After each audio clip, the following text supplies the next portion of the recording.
Doctora Arévalo Infante, Elena Cecilia y compañeros, tengan un saludo cordial cada uno de ustedes. Soy el estudiante Julián Molina Marín, vivo en la provincia de Huaral, urbanización Vallehermosa. Actualmente estudio en la Universidad Señor de Zipán, cursando el 11º siglo de Derecho, y motivo de estas charlas es por el curso de prácticas preprofesionales 4. Y el tema que voy a tratar es desafíos del transporte público en tiempo de coronavirus. Desde los 90, el mercado de transporte en el Perú se ha caracterizado por la libre competencia entre operadores. Dicho modelo pronto mostró sus limitaciones en cuanto a la capacidad de prestar un servicio eficiente y seguro, por lo que diversos gobiernos nacionales y locales han ensayado diferentes propuestas para ordenarlo. El principal problema es que al haberse permitido la atomización de la operación casi por unidades de transporte, es muy difícil poder fiscalizar los estándares de calidad que las normas exigen y exigir la responsabilidad por las multas, accidentes y muertes que acumulan. Lamentablemente todos esos intentos no han tenido impacto esperado o han fracasado, principalmente por la falta de una visión holística del problema, a la fuerte oposición de los operadores y a la falta de apoyo a la ciudadanía. Hoy, con miras al bicentenario y en medio de la pandemia del COVID-19, ¿estamos preparados para aceptar una reforma integral y tener un sistema de transporte público eficiente y que garantice nuestra seguridad? No. El presidente de la Autoridad de Transporte Urbano para Lima y Callao, ATU, declaró recientemente que se estaría un subsidio al combustible a unidades de transporte público que estén previamente empadronadas mediante un decreto de urgencia, el mismo que estaría evaluando en el Ministerio de Economía y Finanzas, que es el MEF. ¿Cómo se integra esta medida dentro de un plan de transformación integral de transporte público? La propuesta de subsidiar el combustible sería una más de las tarifas medidas cortoplacistas que se vienen dando desde el Congreso y el Ejecutivo, que además podría impedir o dificultar una reforma estructural a mediano plazo. Si bien en la actualidad la coyuntura, un subsidio al combustible permitirá contrarrestar los efectos de la caída de la demanda y del distanciamiento social obligatorio, permitiendo la operación y limitando el aumento de los pasajes, a mediano plazo estaría favoreciendo a las unidades con mayor consumo de combustible, que coinciden con ser las más antiguas, de menor capacidad y menor eficiencia, según encuesta realizada por alumnos de la Maestría de Transporte de la Universidad Nacional de Ingeniería. La incidencia de costos de combustible para las empresas con buses modernos que utilizan gas natural oscila entre el 15 y el 18%, mientras que para las unidades más antiguas que utilizan diésel o gasolina se sitúa alrededor del 30%. Otros países de la región como México ya han mostrado que el subsidio al combustible genera una pérdida de ingresos que podrían ser utilizados para la reforma, además de tener un impacto ecológico negativo debido a la mayor liberación de los gases de efectos invernadero. Lo más grave es subsidiar el combustible. Es una medida que sirve solo para pasar la ola de la pandemia sin realmente atacar el problema estructural del transporte público, alejándonos de los objetivos planteados por este mismo gobierno. La falta de estrategia los lleva a plantear políticas públicas que no están orientadas a los objetivos de desarrollo sostenible. Son muchos los que creen en una reforma integral de transporte. No es posible que nuestro país, dados los altos niveles de informalidad, la poca eficiencia y la atomización del servicio que soporta a miles de empleos precarios como choferes, cobradores, autónomos, etc. En el mundo existen casos de éxito donde se han enfrentado contextos muy similares, siendo hoy ejemplo de eficiencia y calidad. Uno de ellos es la reforma emprendida para la ciudad de Seúl, en Corea del Sur. Personalmente tuve una oportunidad de analizar el modelo de la mano de uno de sus creadores, que es el doctor Wang Chin-Kin. En el año 2002, el gobierno metropolitano de Seúl inició los lineamientos de una ambiciosa reforma que se llevaría a cabo en julio de 2004. El sistema de buses en Seúl tenía problemas similares a los de la ciudad de Lima. Competencia entre choferes, rutas duplicadas, una gran cantidad de quejas y disconformidad de los pasajeros. El SMG logró cambiar el funcionamiento del sistema de buses, que pasó a ser privado a semipúblico. La autoridad del transporte, sector público, desde las rutas y los métodos funcionamiento, mientras que la gestión y operación queda a cargo del sector privado, organizado en empresas prestadoras de servicio. Además, se realizó una reforma al sistema de recaudo, establecido en tarifas proporcionadas a la distancia del viaje, con transbordo integral y una tarjeta de pago único, el Money, que puede ser usada en otros medios de transporte como el metro y el tren. Sin entrar en detalles técnicos, el doctor King compartió el detrás de cámara de 2 años de la reforma, que estuvo lleno de conflictos, principalmente con los transportistas. Su experiencia me dejó marcada, ya que a pesar de que la reforma del bus fue un logro de una carrera, fueron, según sus palabras, los 2 peores años de su vida, dado que tuvo que soportar una muy alta presión y diferencia de tipos de amenaza. La reforma pudo llevarse a cabo gracias a la voluntad política y el liderazgo del Comité del Ciudadano para la Reforma del Sistema de Bus, que logró construir asociaciones y redes cooperativas de acuerdo con agendas particulares de cada grupo, interactuar a través de reuniones formales e informales entre los diversos participantes, y desarrollar la interdependencia y colaboración para proporcionar un capital social que establece para el programa de reforma del sistema de buses. La falta de liderazgo y visión del futuro en el ámbito del transporte público hace que se tomen medidas de muy corto plazo, sin poder proyectarse a futuro. Como ciudadanos deberíamos exigir que las acciones derivadas del futuro del decreto de urgencia sean la punta de lanza para poder concretar medidas que encarnicen la reforma integral de transporte de buses a mediano plazo. Una de nuestras propuestas, ya publicadas por este medio, sería la implementación de medio de pagos electrónicos sin contacto, mediante tarjetas recargables en bodegas o pagos basados en códigos QR, sin tener que implementar un sistema centralizado de recaudo.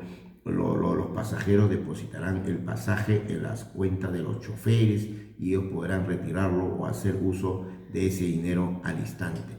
La implementación de este sistema permitirá al Ejecutivo evaluar un subsidio a la demanda adecuado, así como tener data para encaminar la tan ansiada reforma.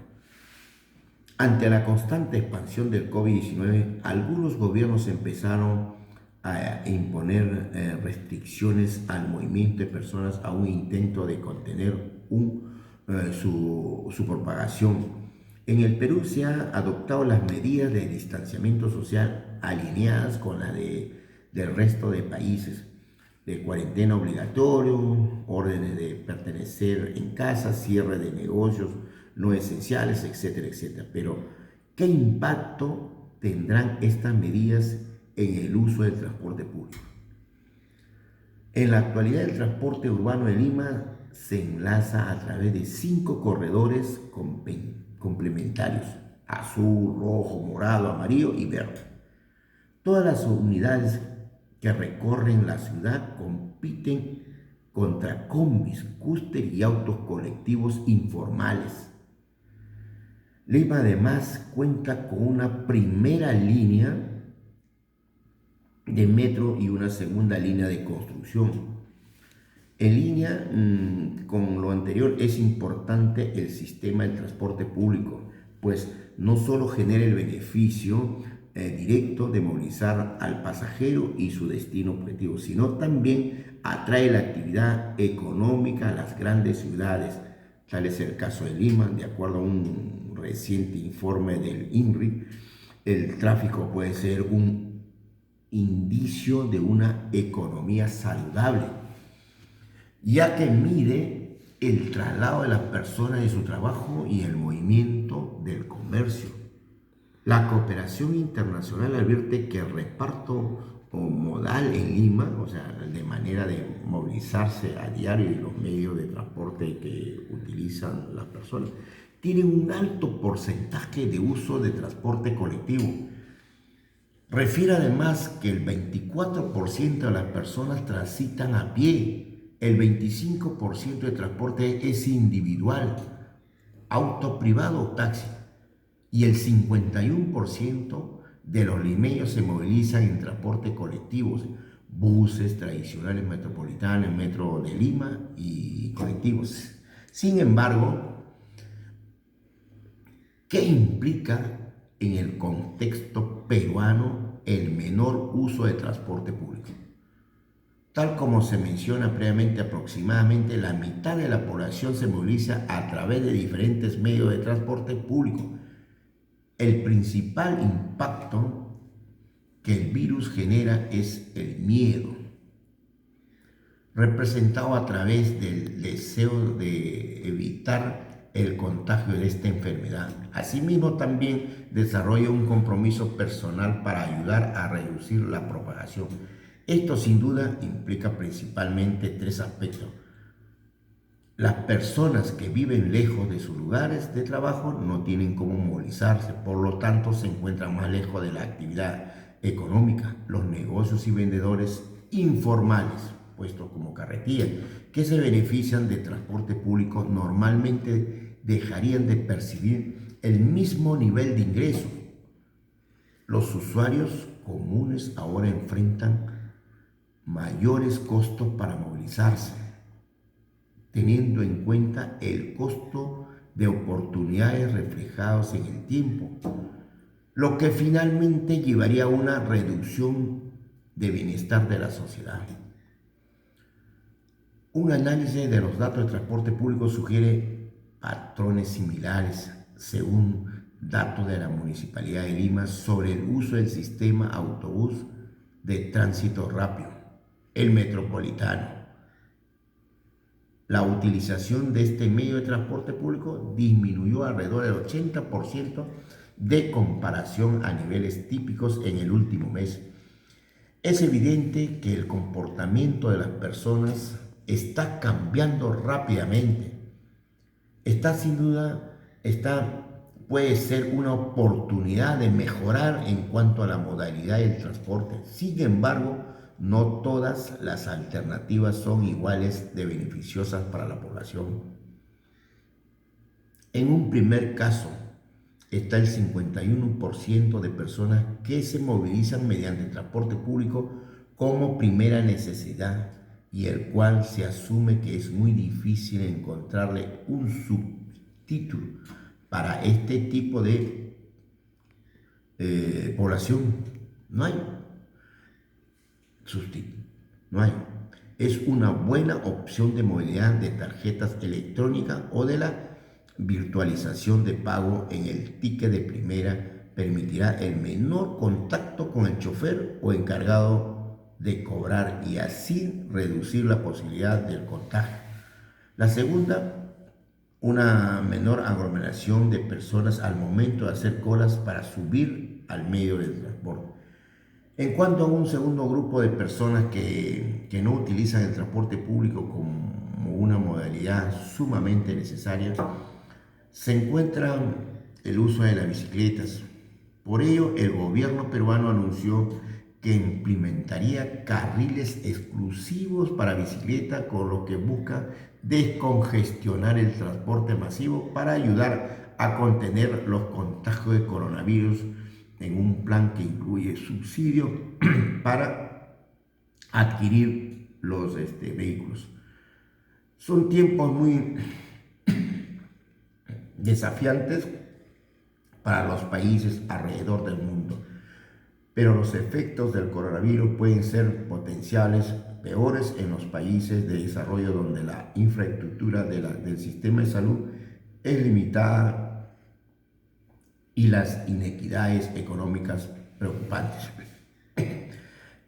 Por ello, la necesidad de adaptarse al cambio es realmente importante. Un factor como el medio de incertidumbre de contagio siempre afectará a las decisiones de una persona, y si bien será inevitable contar con una reducción del uso de transporte público, las decisiones se tomen para regular serán de vital importancia. ¿Cómo han afectado el COVID-19 al transporte urbano? La cuarentena obligatoria dispuesta por el gobierno y las restricciones impuestas para evitar la propagación del COVID-19 a través de un aforo máximo de pasajeros han generado pérdidas económicas a las empresas de transporte urbano y operadores. Frente a ello, a inicio de julio el gobierno aprobó un subsidio a las empresas de transporte público para que continúen operando y cumpliendo los protocolos sanitarios. Según la Autoridad de Transporte Urbano, dicho subsidio sería de entre 0.30 céntimos a 1.29 céntimos por kilómetro recorrido según el tamaño de la ciudad. No obstante, esto excluía a los servicios de transporte concesionarios como son el metropolitano y los corredores complementarios. Ante el anuncio de una posible suspensión de los servicios del metropolitano a partir de este miércoles 15 de julio, la Municipalidad de Lima y el Ministerio de Economía y Finanzas llegaron a un acuerdo para subsidiar dicho servicio. Al respecto, el alcalde de Lima Metropolitana adelantó que este apoyo estaría orientado a solventar la tarifa de los usuarios. No obstante, el mecanismo de esta subvención se discutirá en el Consejo del Ministerio la próxima. En este contexto, la crisis del transporte público se ha agudizado. Por ello, urge retomar la discusión en torno a la implementación de una reforma integral del sistema de transporte. Muchas gracias.